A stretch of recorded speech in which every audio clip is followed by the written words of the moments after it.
नमस्कार, तुम्ही पाहताय मराठी मंडळी। काल परवा शरद पवार राष्ट्रवादी गटाचे नवे प्रदेशाध्यक्ष म्हणून शशिकांत शिंदे यांची निवड झाली आहे। पण या कार्यक्रमात जयंत पाटील भाऊक बघायला मिळाले। जयंत पाटील भाऊक का झाले? शरद पवारांनी भाकरी फिरवली आहे? रोहित पवारांना पक्षात इतके दिवस मोठी जबाबदारी का मिळाली नाही आणि आता ती अचानक मिळणार आहे, ती कशी आणि कोणती? आणि या सगळ्यात मोठा प्रश्न आहे की शशिकांत शिंदेंनाच प्रदेशाध्यक्ष का गेलं आणि या सगळ्या हालचालींमध्ये नेमकं शरद पवारांनी काय डाव साधलाय? कुणाला डावललं, कुणाला पुढे आणलं आणि का? जयंत पाटलांच्या अश्रूंपासून रोहित पवारांच्या बढतीपर्यंत, शिंदेंच्या निवडीपासून जितेंद्र आव्हाडांच्या भावनिक भाषणापर्यंत सगळं बघणार आहोत सविस्तर। कारण यातून कळणार आहे राष्ट्रवादी काँग्रेस शरद पवार गटाचं internal power game. Jayant Patil यांनी राजीनामा दिला, माध्यमांनी मोठी ब्रेकिंग दिली आणि पुढच्याच दिवशी सुप्रिया सुळे समोर येऊन म्हणतात की जयंत पाटलांनी राजीनामा दिलाच नाही। मग खुद्द जयंत पाटील समोर येतात आणि सांगतात की राजीनामा दिला नाही। पण अखेर 2 दिवसात हे सगळं चित्र फिरतं आणि 15 जुलै रोजी शरद पवारांनी शशिकांत शिंदेंना नवे प्रदेशाध्यक्ष म्हणून जाहीर केलं आणि हा सगळा खेळ संपला। नेमका काय होता हा खेळ? सगळं सुरू झालं 12 जुलैला। अचानक बातमी आली की जयंत पाटील यांनी प्रदेशाध्यक्ष पदाचा राजीनामा दिला। राष्ट्रवादी काँग्रेसच्या शरद पवार गटात खळबळ उडाली। माध्यमं हे सांगत होती की 15 जुलैला शशिकांत शिंदे नवे प्रदेशाध्यक्ष होणार, पण जयंत पाटील भाजपमध्ये जाणार अशी ही चर्चा होती। फडणवीसांनी विधानसभेत जयंत पाटलांना इनडायरेक्ट ऑफर दिली असाही चर्चेचा विषय झाला।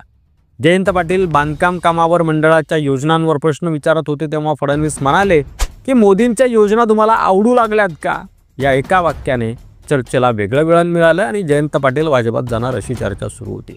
हे सगळं सुरू असताना 14 जुलैला सुप्रिया सुळे पुढे येऊन म्हणाल्या की जयंत पाटलांनी राजीनामा दिला नाहीये, मी वाचलेला नाही, ऐकलेला नाही, चर्चा झालेली नाही। काही तासातच जयंत पाटील स्वतः पुढे आले आणि ते देखील म्हणाले की मी राजीनामा दिलेला नाहीये। अरे सगळ्यात अनेकांचं म्हणणं आहे की शरद पवारांनी मुद्दाम हा गोंधळ निर्माण केला। माध्यम, विरोधक आणि भाजप सगळ्यांना गोंधळात टाकलं आणि अखेर 15 जुलैला अचानक हा नाट्यपूर्ण अध्याय संपला। शरद पवारांनी बैठक बोलावली, जयंत पाटील यांचा 7 वर्षाचा कार्यकाळ संपला आणि शशिकांत शिंदे नवे प्रदेशाध्यक्ष झाले। जयंत पाटील यांच्या निरोप समारंभात वातावरण भावूक झालं। त्यांनी स्वतः सांगितलं की 7 वर्षात एकदाही सुट्टी घेतली नाही। या वाक्यात त्यांचा गळा दाटून आला। समर्थकांनी घोषणाबाजी सुरू केली। शरद पवारांनी हात वर करून शांतता राखण्याचा इशारा केला। जयंत पाटील यांच्यावर भाजपमध्ये जाण्याच्या चर्चा सुरू असल्या तरी जयंत पाटील यांनी त्या चर्चा आहेत त्या फेटाळून लावल्या। या कार्यक्रमात जितेंद्र आव्हाडांचं भाषण देखील सगळ्यांना लक्षात राहिलं। त्यांनी जयंत पाटलांच्या नेतृत्व शैलीचं, संयमाचं आणि सत्ताधाऱ्यांना दिलेल्या शाल जोडी टोलेबाजीचं आणि त्यांच्या कार्यकाळातील निष्ठेचं कौतुक केलं। आव्हाड असं म्हणाले की जयंतरावांनी कधीच मर्यादा ओलांडल्या नाहीत, मुख्यमंत्री होण्याची ताकद त्यांच्यात आहे। आव्हाडांनी सांगितलेली विधान परिषदेमधील एक आठवण की शिवसेनेच्या नेत्यानं शिवी दिल्यावर जयंतराव यांच्यातील वाद जागा झाला, सगळं सभागृह गप्प झालं आणि हे सांगताना सगळे भावूक झाले होते। जयंत पाटलांच्या डोळ्यात त्यावेळी नकळत पाणी आलं होतं।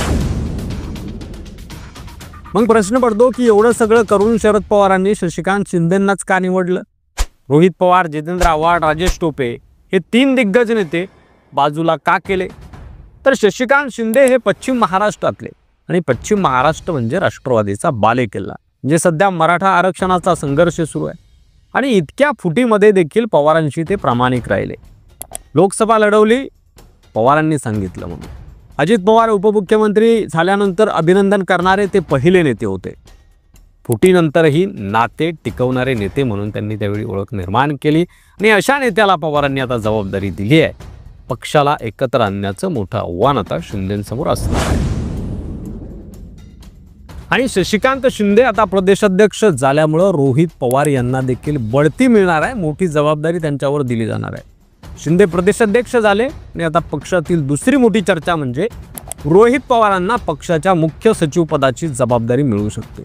पक्षातील सर्व आघाड्यांचे समन्वयक म्हणून, संघटनात्मक कामगिरीचे नेतृत्व म्हणून ही जबाबदारी त्यांना दिली जाईल। इतके दिवस जयंत पाटील असताना त्यांच्या आणि रोहित पवारांमध्ये शीतयुद्ध होतं।